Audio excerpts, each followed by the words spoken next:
Alright, yo, what's up, everyone? It's Casey with casinatortrades. In this video, we're going over some alleged Topstep payout denial. So, yeah, we're going to go over it. So, if you didn't know, Topstep announced like last week or something. I made a video about it if you want to watch it.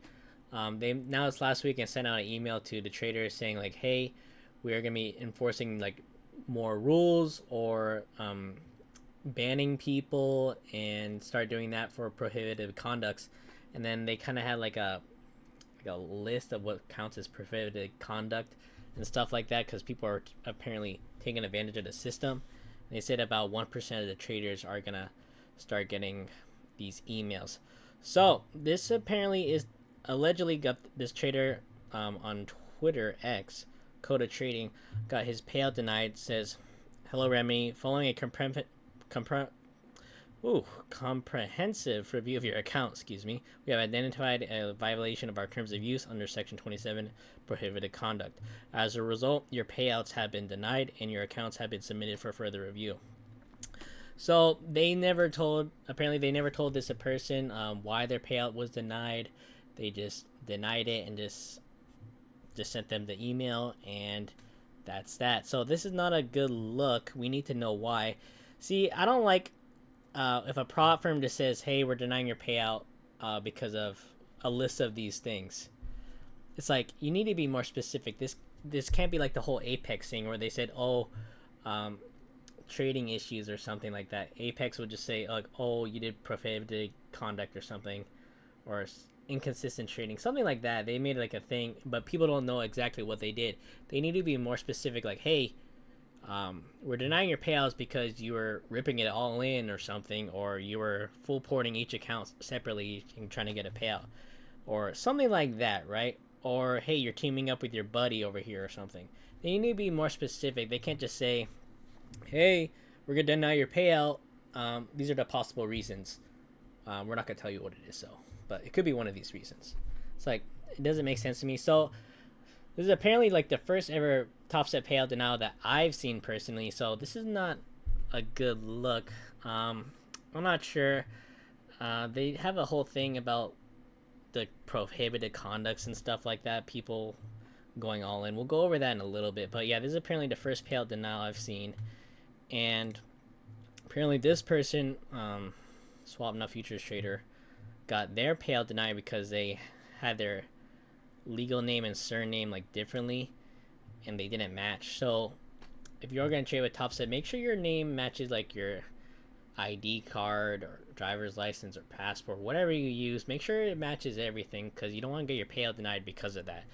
It's just silly. It doesn't make sense. So hopefully this person gets their payout approved and everything too. And same with Coda. We need to know like what they actually did wrong, right? We need to know like, hey, what did they do, right?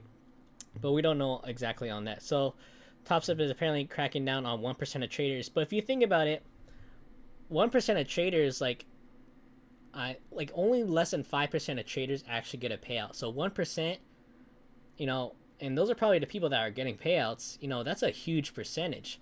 It's not like, but if you keep blowing accounts, you can keep trading with us. But if it's like, oh, you're blowing accounts, but then you're getting big payouts, running up huge accounts, we're not gonna allow that. Like, it doesn't really make sense on that. Like, if you're gonna ban someone, like, be more serious on that.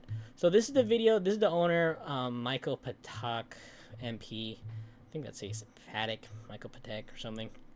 So this is the video. We're gonna watch it. We have technology now that is finding however you want to exploit. It raises red flags, and then those red flags turn into either warnings or nudges towards you to say, hey, we've noticed this, just to remind you it doesn't, shouldn't do that. For example, account stack. That's one thing we call it, account stack. People that have one account, they get long, 15 lots blow out. Get another account right behind it, 15 lots blow out, 15 lots blow out, 15 lots blow out. Those things we're watching. Another one is somebody gets an account and their buddy gets an account. And I get long and they get direct, they get short.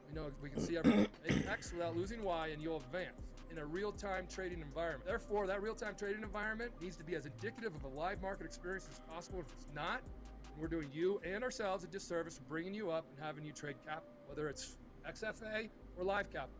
If you cannot trade, it's not beneficial to move you up. Okay, so basically, Topstep, what the owner was saying with the 1% of traders, I can totally agree if you have a buddy, you're on a phone call and you go, hey, I'm going long, you go short, same amount of contracts. You know, you're bound, one of you is bound to win, and then you guys, I don't know, split the profits or something like that. I can see how that's prohibited and not allowed. That's totally fine. But if they're gonna bound account stacking, which is like people like just ripping it all in one account, 10, 15 contracts, and then they blow it, or they try another time, and, you know, they have 500 accounts, they try another time, boom, rip it all in. Hey, maybe they made 5-10 grand, and then they flip that account and then they try it on the other three. I could see that. But if they're having a big problem of people going all in, gambling, ripping it, why are they giving us access to 10, 15 contracts? 15 contracts is, you know how many contracts that is?